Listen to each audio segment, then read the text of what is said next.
m'appelle Saifi Soufamada.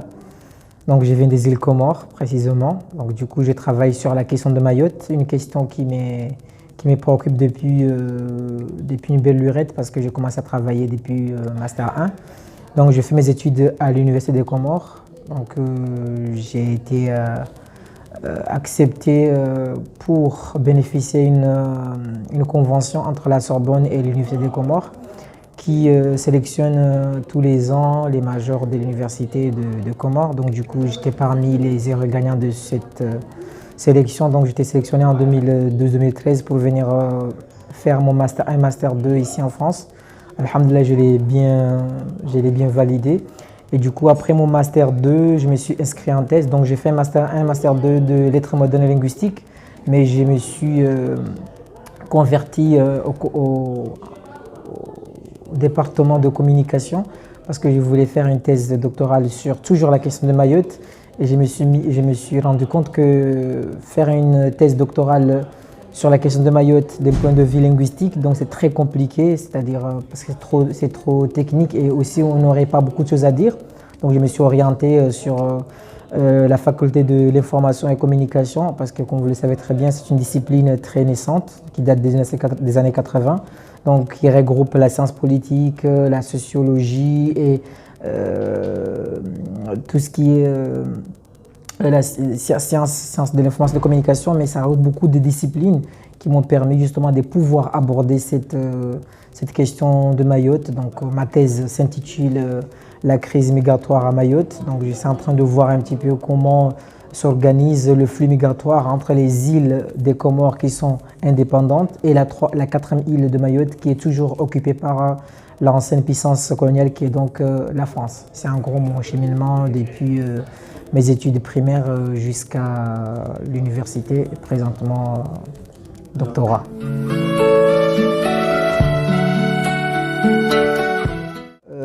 Comme vous le savez très bien, quand un chercheur s'engage sur une thématique, effectivement, il y a quelque chose de particulier et de personnel qu'il souhaite véhiculer à travers ses recherches.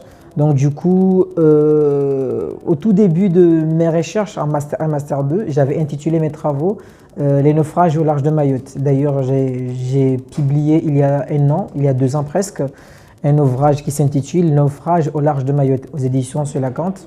Un ouvrage que j'ai essayé de mettre en lumière, de dresser un tableau récapitulatif des différents accidents qui ont eu lieu entre les 3 îles indépendantes et la 4e île qui est toujours occupée par la France. Donc du coup, j'ai plusieurs hypothèses et parmi ces hypothèses, j'essaie de voir est-ce que ce qu'on entend dans les médias, est-ce toujours la vérité.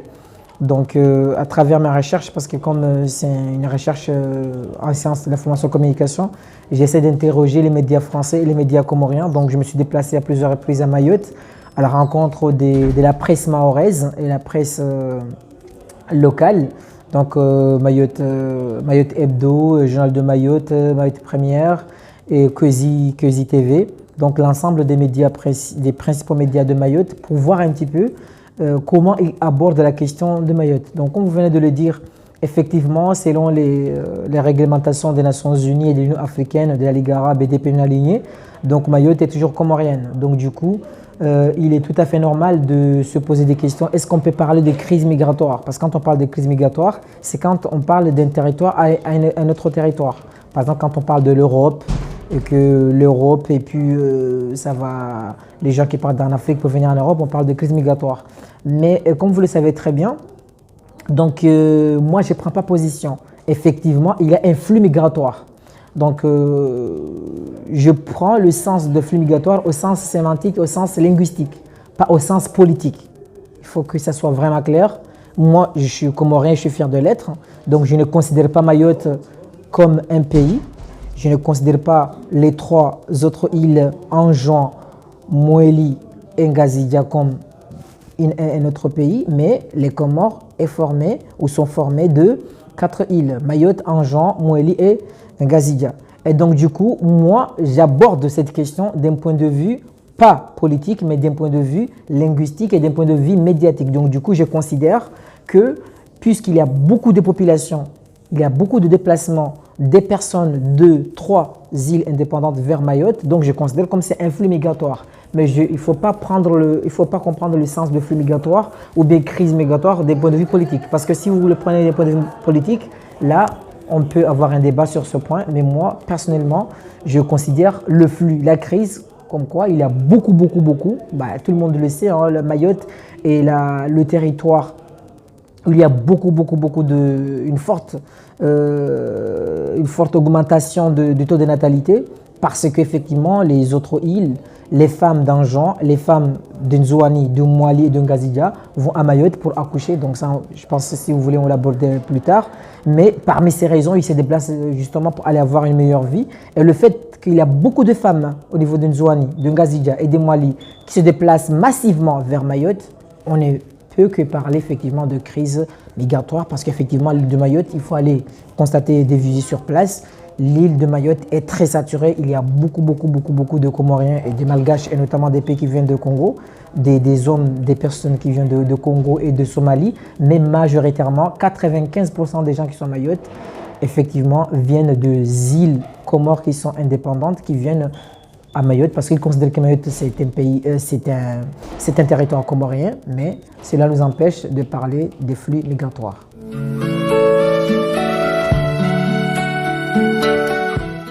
J'ai constaté qu'il y a une très grande différence dans le traitement des journalistes français, c'est-à-dire parce que bien sûr les journalistes qui sont à Mayotte, ils se considèrent français. Donc du coup, il y a une très grande différence. La différence se perd au niveau politique. Qu'est-ce qui se passe? Ce qui se passe, c'est qu'en fait, les journalistes qui se trouvent à Mayotte, je l'ai déjà rencontré, notamment Bouanali, et puis il y en a plusieurs journalistes qui sont là-bas. Eux, ils traitent la question de Mayotte d'un point de vue politique. Donc la politique, toujours, il y a la politique qui intervient. Donc ils abordent toujours cette question d'un point de vue politique. Et comme ils l'abordent d'un point de vue politique, ben, c'est tout à fait normal. Ils évoquent, chaque fois par exemple, quand je donne l'exemple des migrants ou des migrés, ils utilisent les termes de migrants ou d'immigrés. Alors que quand vous voyez un journaliste du journal Al-Watan des Comores, ou bien la Gazette, jamais il va utiliser le terme migrant ou immigré, ou bien des personnes en situation irrégulière. Jamais vous verrez ces termes. Donc, ce que j'ai constaté à travers mes recherches, j'ai trouvé qu'il y a beaucoup de prises de position des journalistes français, parce que pour être vraiment très terre à terre, être plus précis, j'ai travaillé sur un journal qui s'appelle Mediapart, j'ai travaillé sur un journal qui s'appelle L'Humanité. Donc j'ai pu faire une différence entre les journaux Humanité et Mediapart et les autres journaux, notamment Figaro ou Le Monde. Donc je tiens à rappeler que l'Humanité, le journal L'Humanité, c'est un média qui a beaucoup combattu pour l'émancipation de l'Afrique et pour aussi les indépendantistes. Donc du coup, il a beaucoup travaillé sur l'indépendantisme. Donc les questions concernant Mayotte, eux, le journal L'Humanité, ils considèrent Mayotte comme un territoire occupé. Donc du coup, quand ils traitent le sujet, ils font vraiment attention en évitant des thématiques, en évitant des termes qui vont pencher sur le côté français. Et les journaux comoriens, une chose que je voulais surtout le dire, les journalistes comoriens, des fois, ils exagèrent un peu, parce qu'on arrive des fois, je prends l'exemple d'Amir, du journaliste qui est très connu aux Comores, Ahmed Ali Amir. Donc des fois, on a tendance à avoir du mal à distinguer entre journaliste et on peut dire, et activiste, ou bien un journaliste, ou bien quelqu'un qui est engagé, c'est-à-dire un activiste, ou bien parce que des fois il a certains termes, surtout des mots très péjoratifs pour parler de l'ancienne puissance coloniale, alors qu'on sait qu'en tant que journaliste, donc moi je le dis en connaissance de cause parce que je suis de base journaliste de formation, donc on a tendance à mettre le métier de journalisme à part et dire, on peut prendre la plume pour dire les choses, la question de Mayotte, d'un point de vue patriotique. Mais quand vous êtes journaliste, vous êtes censé raconter le monde de manière neutre. Après, c'est parmi les constats que j'ai pu constater, les journalistes français à métropole, et les journalistes français qui sont à Mayotte, je parle des journalistes Christian, Milan, qui sont à Mayotte, qui travaillent dans les médias, parce que presque tous les médias mahorais sont occupés par des Français, hein. Le journal Keuzi, le journal même Mayotte Première, c'est toujours un Français qui est à la tête. Bon, ça c'est notre débat. Toutes les administrations mahoraises sont toujours occupées par des Français métropolitains. Et donc du coup, tous ces journalistes, ils ne parlent pas à la question de Mayotte de manière neutre. Ils prennent toujours position, ce qui est dommage. Parce que par conclusion, le journaliste est censé raconter le monde de manière neutre. Mais et les journalistes comoriens et les journalistes de Mayotte, qui sont à Mayotte, et les journalistes français, ils prennent position, à l'exception, on peut dire, des journalistes de genre de l'humanité, où j'ai beaucoup travaillé depuis mon Master 1 jusqu'au doctorat.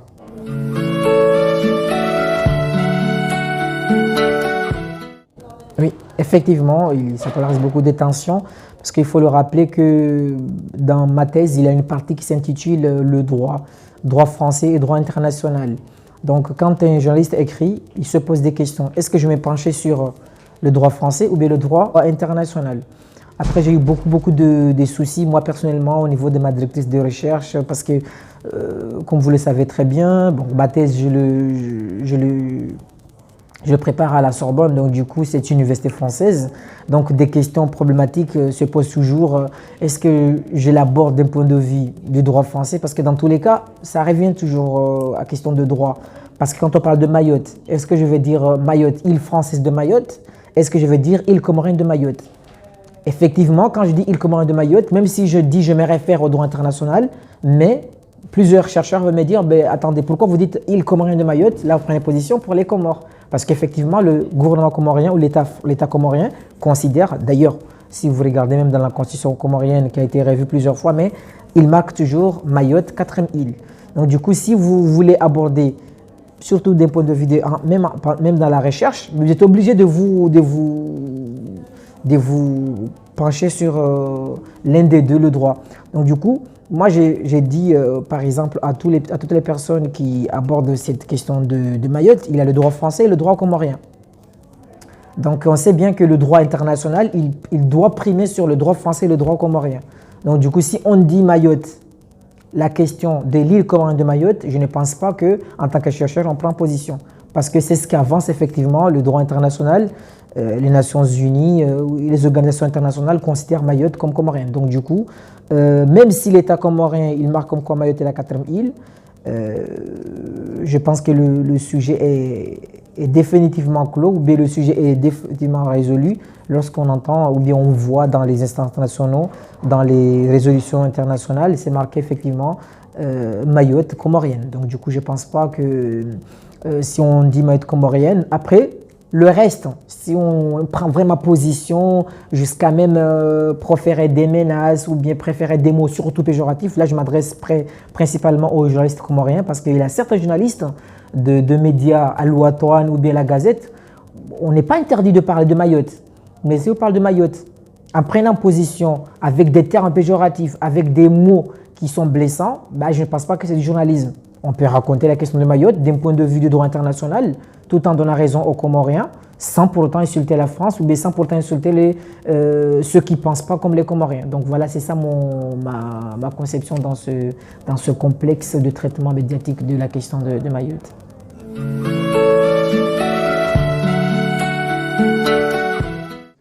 Les difficultés, vous savez, les directeurs de recherche, des fois, en fait, c'est comme, on peut dire, c'est des examinateurs, mais c'est plutôt je ne vais pas dire des pilotes, mais c'est des gens, bon, je vais utiliser un terme, c'est des orienteurs, on peut dire, c'est le mot existe, c'est des gens qui sont là pour orienter, ils ne sont pas là à exiger. Donc du coup, eux, ils disent que voilà, c'est sérieux si vous faites ça. Mais vous n'êtes pas soumis, vous n'êtes pas obligé de suivre ce que le directeur de recherche dit ou bien votre directrice de recherche dit. Effectivement, si vous êtes encadré par un directeur de recherche français, bah, ça lui fera plaisir si vous dites l'île française de Mayotte. Il y en a même des gens qui abusent, ils disent l'archipel, carrément archipel français de Mayotte. Alors qu'un archipel, on sait bien que quand on dit archipel, c'est des îles, mais pas une seule île. J'ai même des articles sur le journal Le Monde, je les avais écrits plusieurs fois, mais ils n'arrivent pas à changer. Je ne sais pas s'ils ont lu mes remarques, je les ai envoyé plusieurs fois des remarques en disant que non, attention, vous dites archipel français de Mayotte. Il n'y a pas un archipel français de Mayotte. Il y a archipel des Comores. Et parmi les îles qui composent cet archipel de Comores, il y a une île qui s'appelle Mayotte qui est sous colonisation française. Vous avez du mal à dire colonisation française, au moins dites département français, mais dites île France de Mayotte. Mais archipel, carrément, c'est abusé. Genre, c'est comme s'ils ont pris tout l'archipel des Comores comme étant tout l'archipel des Comores est français. Ce qui est vraiment très dommage quand on voit des journalistes qui sont journalistes de formation et qui osent dire ces genres de bêtises, ça me fait trop mal. Et donc, du coup, pour surmonter ces difficultés, c'était vraiment très simple. Donc, tout ce qu'on avance, quand on a les preuves, bah, c'est l'idée, hein. Donc quand vous avez les preuves de ce que vous dites, donc il n'y a pas un souci. Après maintenant c'est à eux les examinateurs de dire que voilà telle chose. En tout cas, comme ce que je l'ai dit, hein, je me suis appuyé sur le droit international. Le droit international prime sur le droit comorien et le droit français. Je ne pense pas que je vais avoir un problème dans ma soutenance qui va avoir lieu dans quelques semaines. Donc du coup, je pense que j'ai pu répondre à la question. Surmonter les preuves, il n'y a pas beaucoup de manières que de prouver. Si vous avez des preuves scientifiques qui justifient ce que vous dites, vous n'avez pas à avoir des soucis. Et puis le reste, maintenant, c'est le jury et les examinateurs qui vont évaluer votre travail. Est-ce qu'il a suivi un cheminement scientifique? Après, ils vous donnent le grade de doctorat.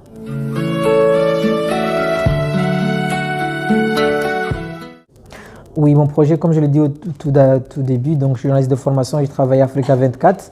Et donc, mon projet d'avenir, je suis actuellement à terre à la Sorbonne, chargé de cours à la Sorbonne. Donc, je pense investir aux Comores, mais plutôt à l'université, parce que comme je suis un enfant de l'université des Comores, j'ai fait toute ma formation. Là, je profite de cette occasion pour lancer un message aux étudiants de l'université des Comores. Il ne faut pas désespérer, il ne faut pas minimiser cette université. On a tendance à dire que là-bas, on n'apprend rien du tout et qu'on vient ici, on échoue. Non. Il faut toujours dire que l'université des Comores, il y a des gens qui disent qu'il n'a pas de niveau, il n'a pas ceci, il n'a pas cela. Non. Si on croit à tout ce qu'on fait, on y arrive. Je peux citer beaucoup d'exemples des étudiants qui ont fait toute leur scolarité à l'université des Comores et qui sont venus ici et qui ont réussi leur doctorat. La preuve, j'étais ma thèse et pourtant j'ai fait toute ma scolarité aux Comores. J'ai fait toute ma licence lettres modernes à l'université des Comores et pourtant je suis accepté à la Sorbonne. J'ai fait mes deux masters et je suis accepté en thèse au doctorat. Donc du coup, il ne faut pas avoir cette idée de minimiser tout ce qui vient d'Afrique, l'université des Comores, il n'y a rien, on ne fait rien du tout. Donc du coup, mon projet d'avenir, c'est quoi? C'est retourner aux Comores pour créer un département de communication parce que c'est ma spécialité. Donc actuellement, je suis chargé des cours à la Sorbonne.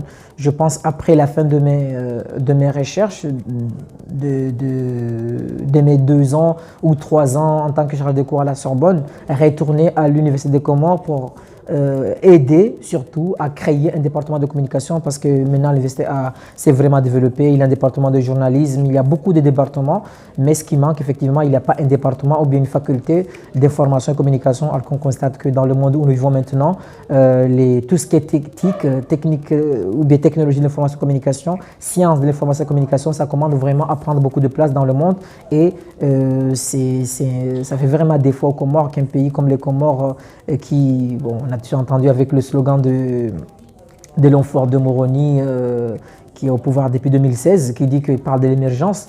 Donc du coup, on ne peut jamais parler d'émergence sans pourtant parler de l'information de communication parce que tout se passe autour de l'information de communication. Donc je trouve dommage qu'à l'Université des Comores, il n'y a pas un département ou il n'y a pas une faculté de sciences de l'information de communication. C'est parmi mes projets. Donc une fois que je finirai mon contrat avec la Sorbonne en tant que chargé de cours, j'enseigne aussi dans l'éducation nationale française en tant que professeur de lettres modernes. Mais tout ça, mon projet, c'est de retourner aux Comores, aider à créer effectivement un département de communication pour essayer de porter moi aussi ma part d'expérience ici en France, à l'Université des Comores. Et puis enfin, donc, les autres projets, je ne peux pas les dire parce que comme dit le proverbe, ce qu'on pense faire, il faut toujours les garder en secret parce qu'un arbre ou bien un éléphant ne fait pas beaucoup de bruit, c'est plutôt ceux qui... Je pense que ce proverbe, c'est un proverbe africain, donc du coup, il ne faut pas toujours dire les projets que l'on a à faire, ambitionner à faire, parce que quelqu'un d'autre peut te piquer l'idée, après vous vous trouvez sans rien. Donc du coup, les autres projets, je me garde de ne pas les dire devant les caméras, mais les grands projets que je pense pouvoir les faire, qui font partie de mon avenir, c'est effectivement la création d'un département.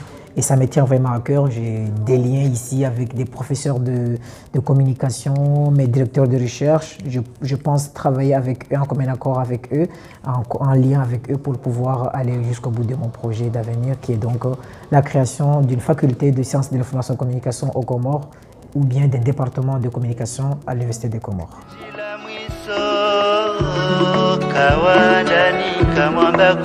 Merci beaucoup. Je vous remercie infiniment pour cette initiative d'aller à la rencontre des chercheurs comoriens. Merci.